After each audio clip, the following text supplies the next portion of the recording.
Thank you for that warm welcome, and it is wonderful to be back at AIPAC with so many good friends. I saw a number of them backstage before coming out, and I can assure you that I received a lot of advice. I know I always do when I see my friends from AIPAC. And I want to thank Lee Rosenberg for that introduction, and congratulations, Rosie. You're going to be a terrific president.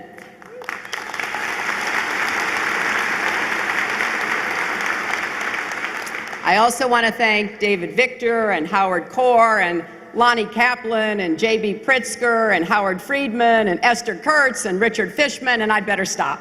But all of AIPAC's directors and staff for your leadership and hard work.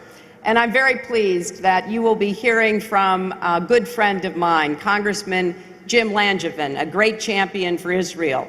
And let's hear it for Jim. And to all of you, all of AIPAC's members, thank you once again for your example of citizen activism, petitioning your government, expressing your views, speaking up in the arena. This is what democracy is all about.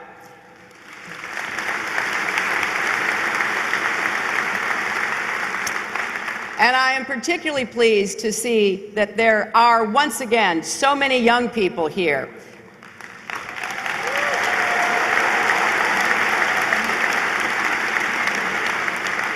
You recognize that your future and the future of our country are bound up with the future of Israel. And your engagement today will help to make that future more secure. Given the shared challenges we face, the relationship between the United States and Israel has never been more important. The United States has long recognized that a strong and secure Israel is vital to our own strategic interests.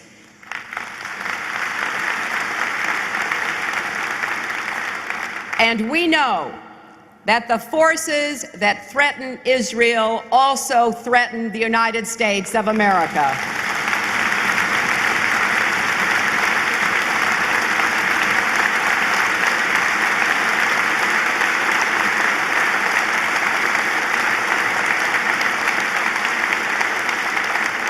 And therefore, we firmly believe that when we strengthen Israel's security, we strengthen America's security. So from its first day, the Obama administration has worked to promote Israel's security and long-term success. And if you ever doubt the resolve of President Obama to stay with a job, look at what we got done for the United States last night when it came to passing quality, affordable health care for everyone.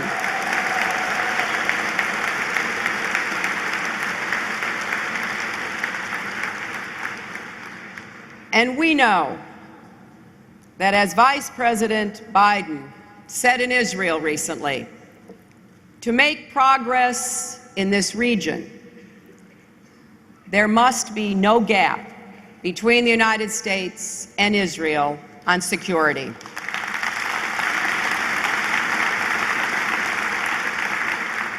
And let me assure you, as I have assured you on previous occasions with large groups like this and small, intimate settings, for President Obama and for me, and for this entire administration, our commitment to Israel's security and Israel's future is rock solid, unwavering, enduring, and forever.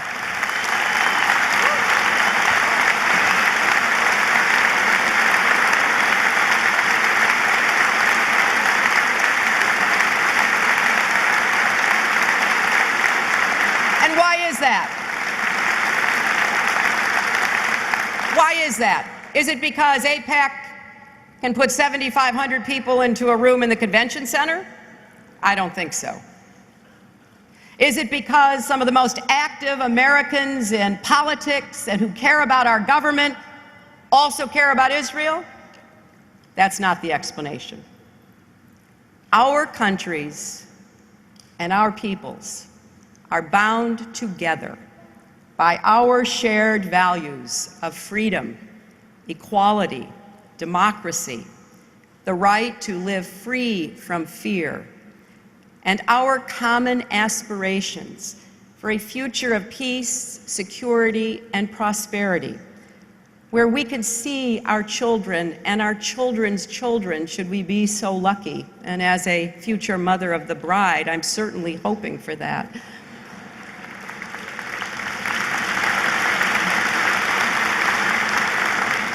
To see those children, those generations, come of age in peace, with the opportunity to fulfill their own God-given potentials. Americans honor Israel as a homeland for a people too long oppressed, and a democracy that has had to defend itself at every turn. A dream nurtured for generations and made real by men and women who refused to bow to the toughest of odds. In Israel's story, we see our own. We see, in fact, the story of all people who struggle for freedom and the right to chart their own destinies. That's why it took President Harry Truman only 11 minutes to recognize the new nation of Israel.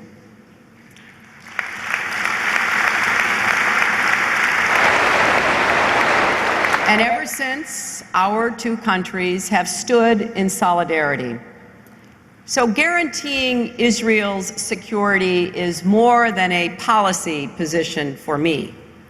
It is a personal commitment that will never waver.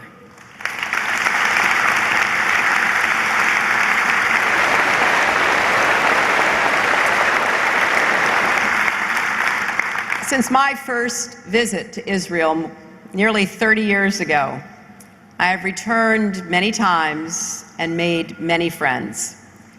I've had the privilege of working with some of Israel's great leaders and have benefited from their wise counsel.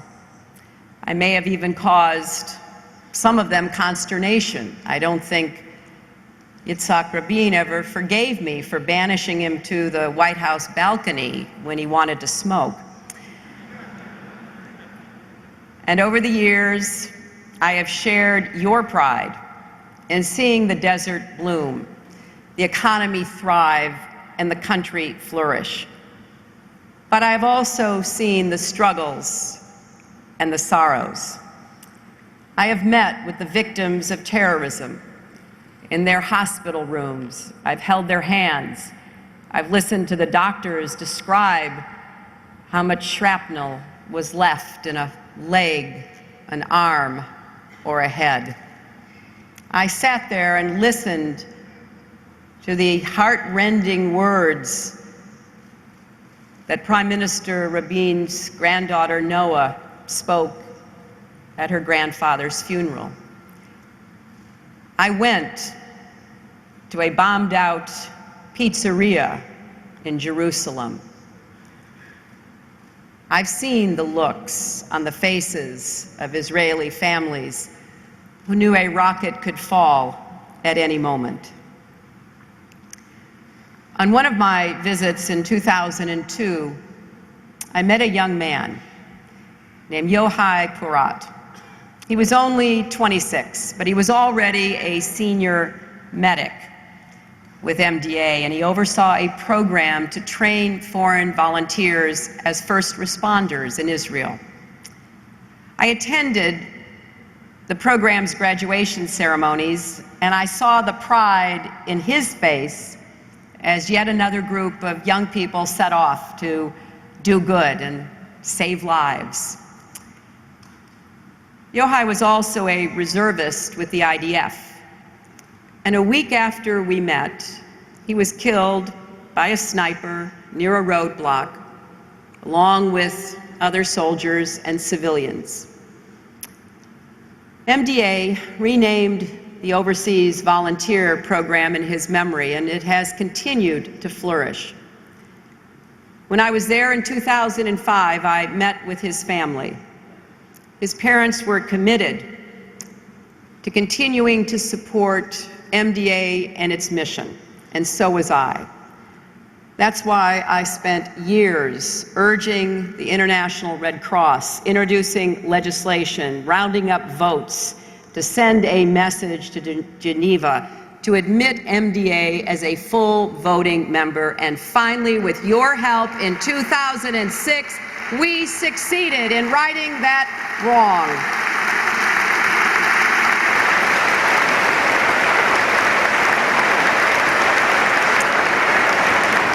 As a senator from New York, I was proud to be a strong voice for Israel in the Congress and around the world, and I am proud that I can continue to be that strong voice as Secretary of State. Last fall, I stood next to Prime Minister Netanyahu in Jerusalem and praised his government's decision to place a moratorium on new residential construction in the West Bank.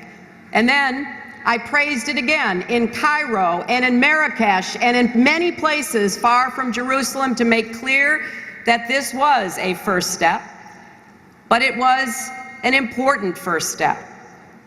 And yes, I underscored the long-standing American policy that does not accept the legitimacy of continued settlements. As Israel's friend, it is our responsibility to give credit when it is due and to tell the truth when it is needed. In 2008, I told this conference that Barack Obama would be a good friend to Israel as president, that he would have a special appreciation of Israel because of his own personal history, a grandfather who fought the Nazis in Patton's army, a great uncle who helped liberate Buchenwald. President Obama and his family have lived the diaspora experience. And as he told you himself, he understands that there is always a homeland at the center of our story.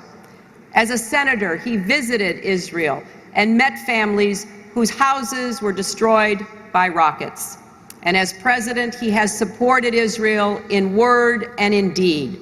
Under President Obama's leadership, we have reinvigorated defense consultations, redoubled our efforts to ensure Israel's qualitative military edge, and provided nearly $3 billion in annual military assistance. In fact,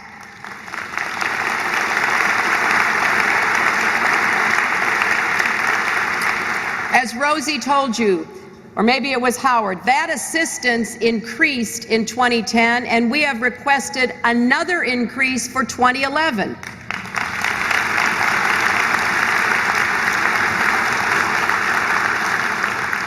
And something else I want you to know. More than 1,000 United States troops participated in the Juniper Cobra ballistic missile defense exercises last fall, the largest such drill ever held.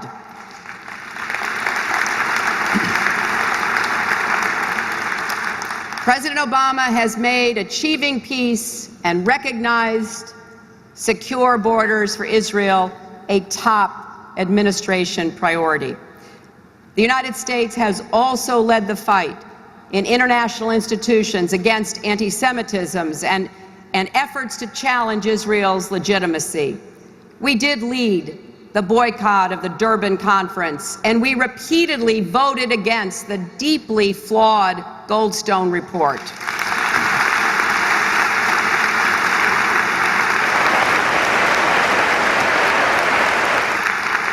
This administration will always stand up for Israel's right to defend itself.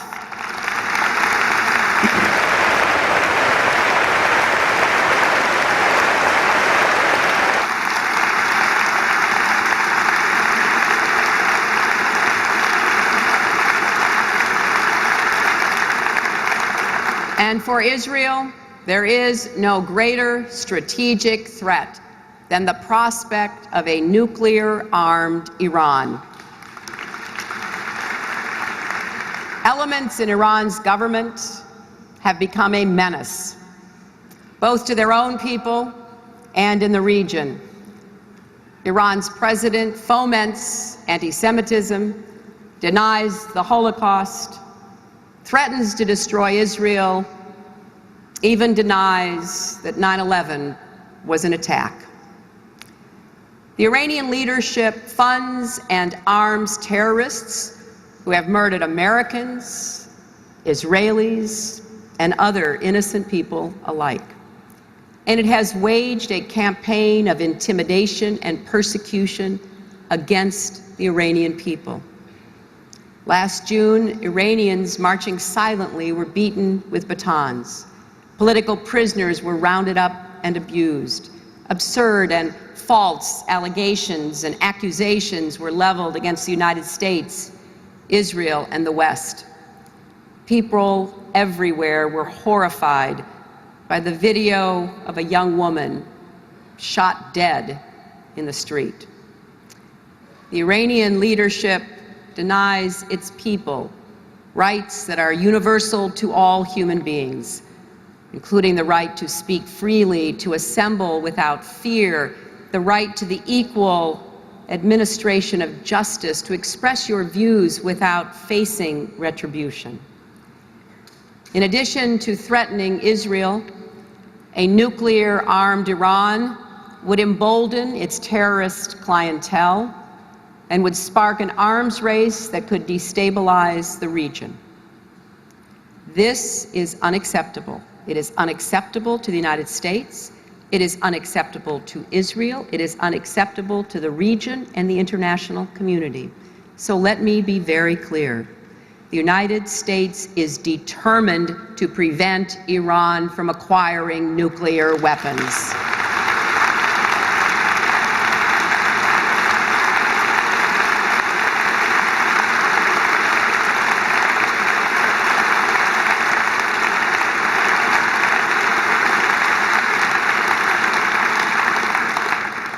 Now, for most of the past decade, the United States, as you know, declined to engage with Iran. And Iran grew more, not less, dangerous. It built thousands of centrifuges and spurned the international community. But it faced few consequences. President Obama has been trying a different course designed to present Iran's leaders with a clear choice. We've made extensive efforts to re-engage with Iran, both through direct communication and working with other partners multilaterally to send an unmistakable message. Uphold your international obligations. And if you do, you will reap the benefits of normal relations. If you do not, you will face increased isolation and painful consequences. We took this course with the understanding that the very effort of seeking engagement would strengthen our hand if Iran rejected our initiative. And over the last year, Iran's leaders have been stripped of their usual excuses. The world has seen that it is Iran, not the United States, responsible for the impasse. With its secret nuclear facilities, increasing violations of its obligations under the non-proliferation regime, and an unjustified expansion of its enrichment activities, more and more nations are finally expressing deep concerns about Iran's intentions. And there is a growing international consensus on taking steps to pressure Iran's leaders to change course. Europe is in agreement. Russia, where I just returned from, has moved definitely in this direction. And although there is still work to be done, China has said it supports the dual-track approach of applying pressure if engagement does not produce results.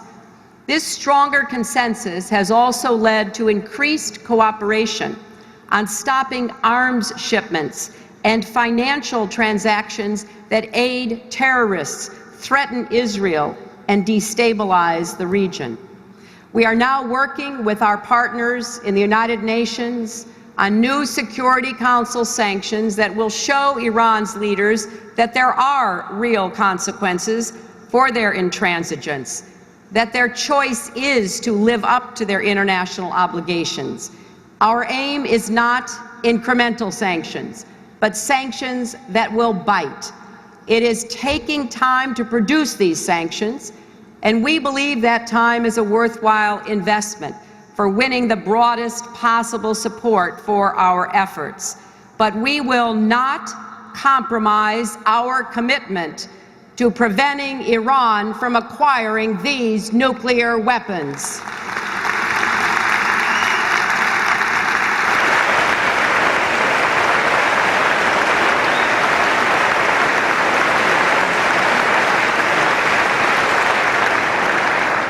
But Iran is not the only threat on the horizon. Israel today is confronting some of the toughest challenges in her history. The conflict with the Palestinians and with Israel's Arab neighbors is an obstacle to prosperity and opportunity for Israelis, Palestinians, and people across the region. But it also threatens Israel's long-term future as a secure and democratic Jewish state. The status quo is unsustainable for all sides.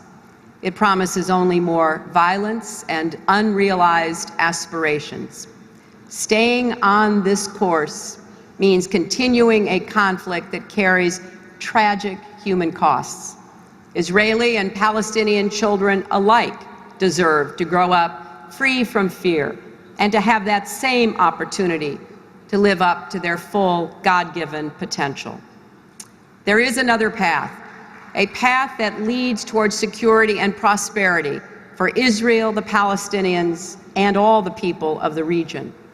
But it will require all parties, including Israel, to make difficult but necessary choices.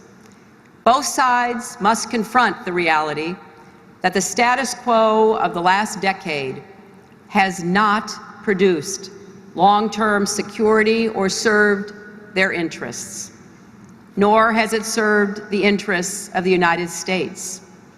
It is true that heightened security measures have reduced the number of suicide bombings and given some protection and safety to those who worry every day when their child goes to school, their husband goes to work, their mother goes to market.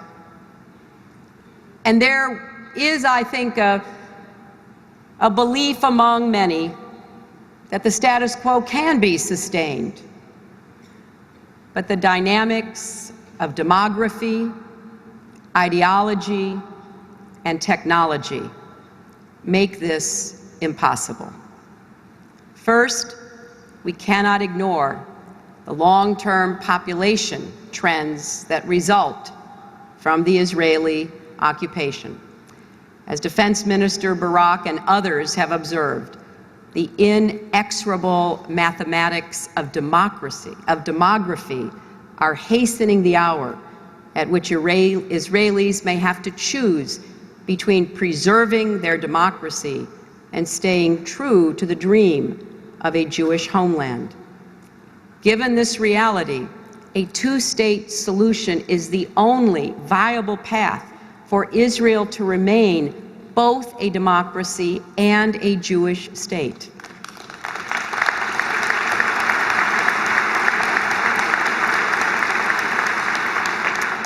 Second, we cannot be blind to the political implications of continued conflict. There is today truly a struggle, maybe for the first time, between those in the region who accept peace and coexistence with Israel and those who reject it and seek only continued violence. The status quo strengthens the rejectionists who claim peace is impossible, and it weakens those who would accept coexistence. That does not serve Israel's interests or our own. Those willing to negotiate need to be able to show results for their efforts, and those who preach violence must be proven wrong. All of our regional challenges, confronting the threat posed by Iran, combating violent extremism, promoting democracy and economic opportunity, become harder if the rejectionists grow in power and influence. Conversely, a two-state solution would allow Israel's contributions to the world and to our greater humanity to get the recognition they deserve. It would also allow the Palestinians to have to govern, to realize their own legitimate aspirations, and it would undermine the appeal of extremism across the region. I was very privileged as First Lady to travel the world on behalf of our country. I went from Latin America to Southeast Asia. And during the 1990s, it was rare that people in places far from the Middle East ever mentioned the Israeli-Palestinian conflict. Now, when I started traveling as Secretary of State, and I went to places that were so far from the Middle East, it was the first, second, or third issue that countries raised. We cannot escape the impact of mass communications.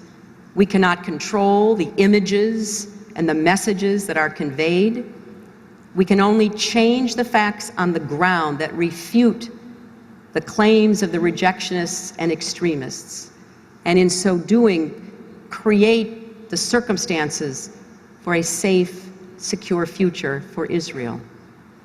And then finally, we must recognize that the ever-evolving technology of war is making it harder to guarantee Israel's security.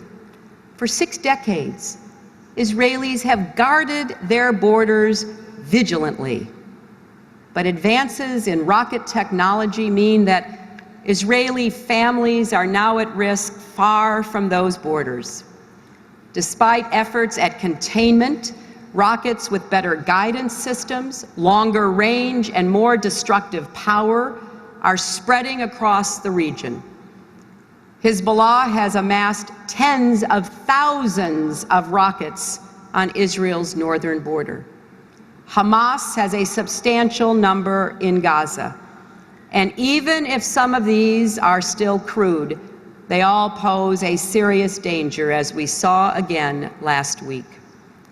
Our message to Hamas is clear: renounce violence, recognize Israel, and abide by previous signed agreements.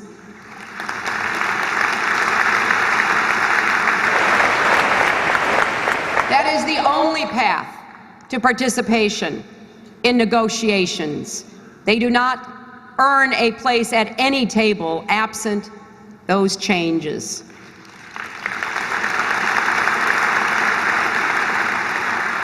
And I will repeat today what I have said many times before. Gilad Shalit must be released immediately and returned to his family.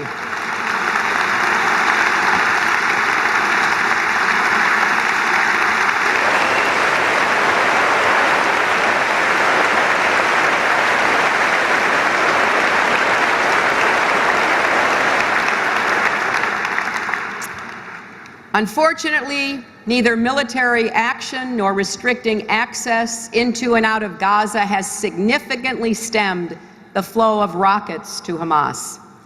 They appear content to add to their stockpile and grow rich off the tunnel trade, while the people of Gaza fall deeper into poverty and despair.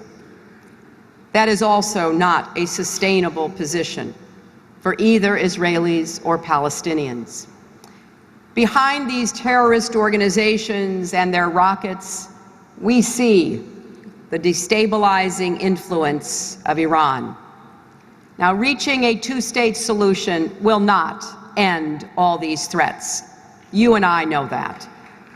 But failure to do so gives the extremist foes a pretext to spread violence, instability, and hatred. In the face of these unforgiving dynamics of demography, ideology, and technology, it becomes impossible to entrust our hopes for Israel's future in today's status quo. These challenges cannot be ignored or wished away. Only by choosing a new path can Israel make the progress it deserves to ensure that their children are able to see a future of peace. And only by having a partner willing to participate with them will the Palestinians be able to see the same future.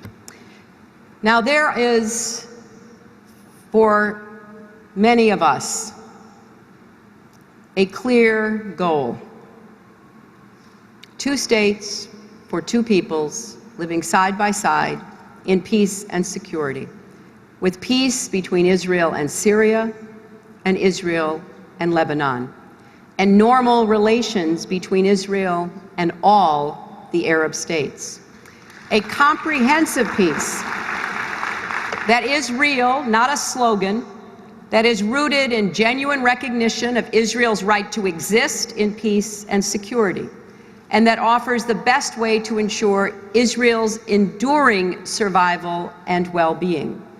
That is the goal that the Obama administration is determined to help Israel and the Palestinians achieve. George Mitchell has worked tirelessly with the parties to prepare the ground for the resumption of direct negotiations, beginning with the proximity talks both sides have accepted. These proximity talks are a hopeful first step, and they should be serious and substantive. But ultimately, of course, it will take direct negotiations between the parties to work through all the issues and end the conflict. The United States stands ready to play an active and sustained role in these talks and to support the parties as they work to resolve permanent status issues, including security, borders, refugees, and Jerusalem. The United States knows we cannot force a solution. We cannot ordain or command the outcome. The parties themselves must resolve their differences. But we believe that through good faith negotiations, the parties can mutually agree to an outcome which ends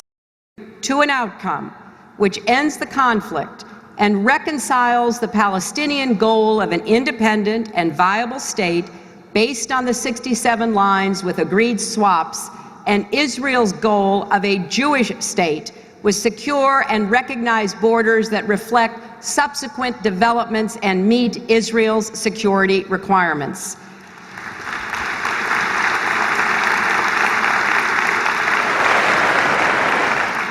And the United States recognizes that Jerusalem is a deeply, profoundly important issue for Israelis and Palestinians, for Jews, Muslims, and Christians. We believe that through good faith negotiations, the parties can mutually agree on an outcome that realizes the aspirations of both parties for Jerusalem and safeguards its status for people around the world. But for negotiations to be successful, they must be built on a foundation of mutual trust and confidence. That is why both Israelis and Palestinians must refrain from unilateral statements and actions that undermine the process or prejudice the outcome of talks. When a Hamas-controlled municipality glorifies violence and renames a square after a terrorist who murdered innocent Israelis, it insults the families on both sides who have lost loved ones over the years in this conflict.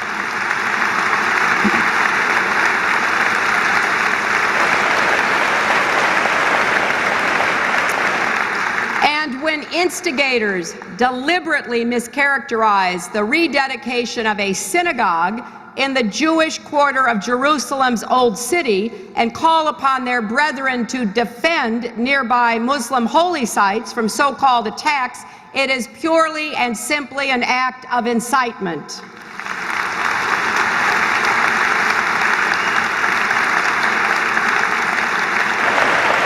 These provocations are wrong and must be condemned for needlessly inflaming tensions and imperiling prospects for a comprehensive peace. It is our devotion to this outcome, two states for two peoples, secure and at peace, that led us to condemn the announcement of plans for new construction in East Jerusalem. This was not about wounded pride, nor is it a judgment on the final status of Jerusalem, which is an issue to be settled at the negotiating table.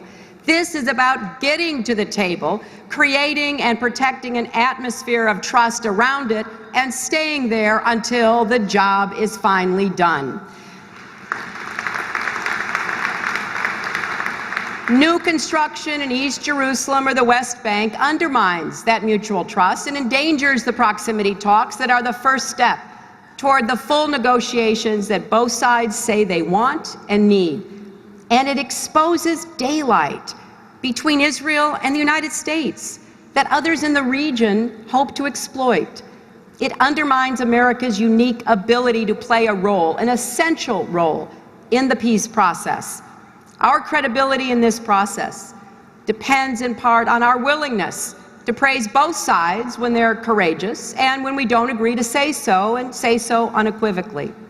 We objected to this announcement because we are committed to Israel and its security, which we believe depends on a comprehensive peace, because we are determined to keep moving forward along a path that ensures Israel's future as a secure and democratic Jewish state living in peace with its Palestinian and Arab neighbors, and because we do not want to see the progress that has been made in any way endangered.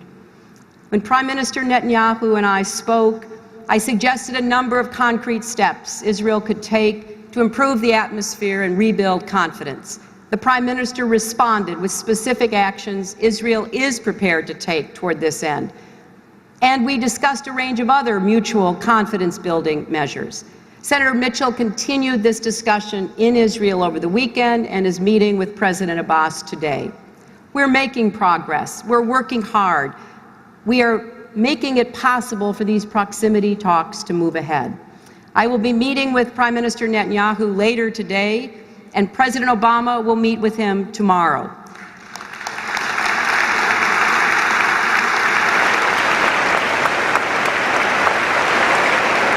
We will follow up on these discussions and seek a common understanding about the most productive way forward. Neither our commitment nor our goal has changed. The United States will encourage the parties to advance the prospects for peace. We commend the government of President Abbas and Prime Minister Fayyad for the reforms they've undertaken to strengthen law and order and the progress that they've made in improving the quality of life in the West Bank. But we encourage them to redouble their efforts to put an end to incitement and violence, continue to ensure security and the rule of law, and ingrain a culture of peace and tolerance among Palestinians. We applaud Israel's neighbors for their support of the Arab Peace Initiative and the proximity talks, but their rhetoric must now be backed up by action. They should make it easier to pursue negotiations and an agreement. That is their responsibility.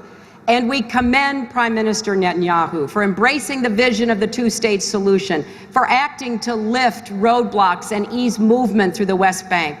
And we continue to expect Israel to take those concrete steps that will help turn that vision into a reality, build momentum toward a comprehensive peace by demonstrating respect for the legitimate aspirations of the Palestinians, stopping settlement activity, and addressing the humanitarian crisis in Gaza.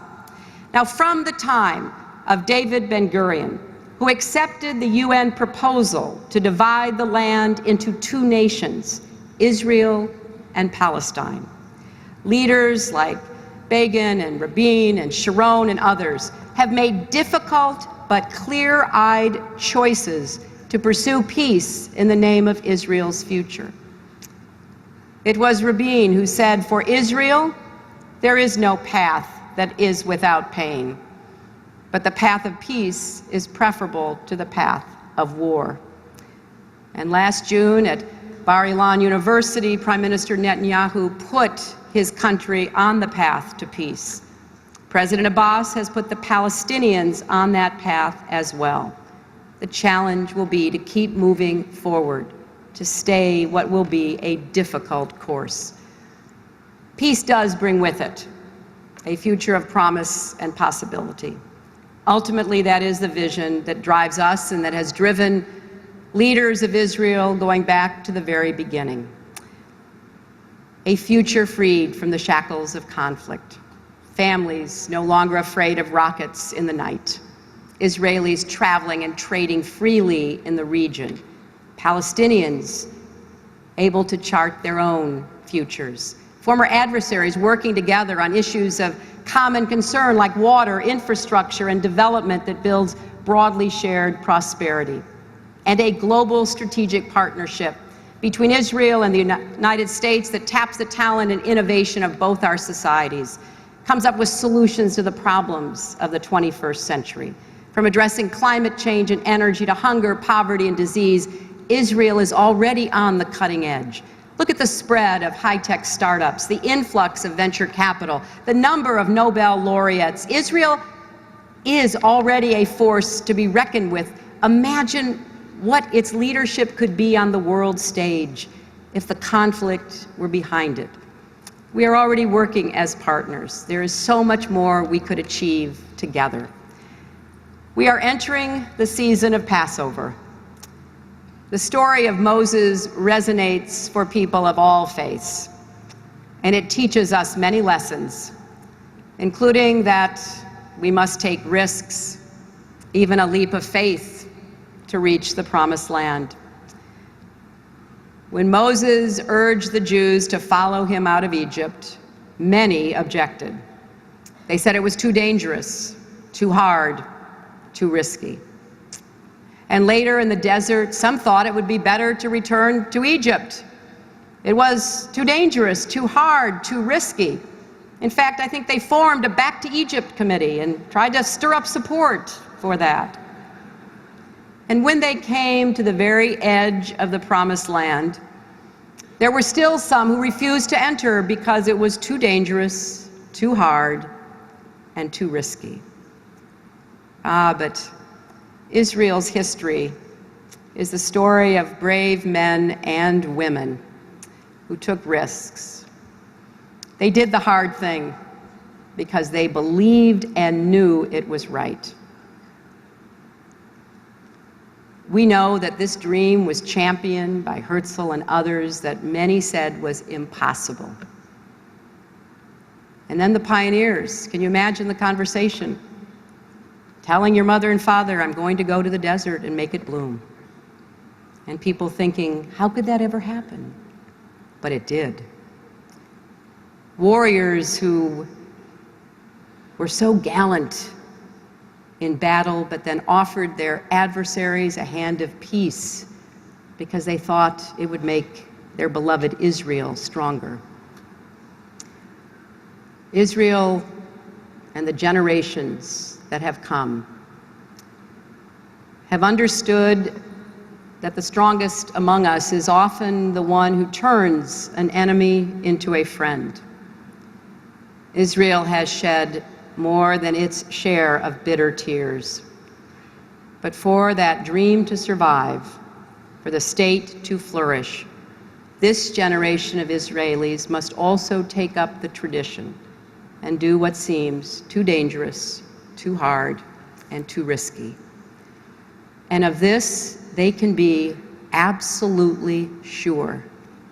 The United States and the American people will stand with you. We will share the risks and we will shoulder the burdens as we face the future together. God bless you, God bless Israel, and God bless the United States of America.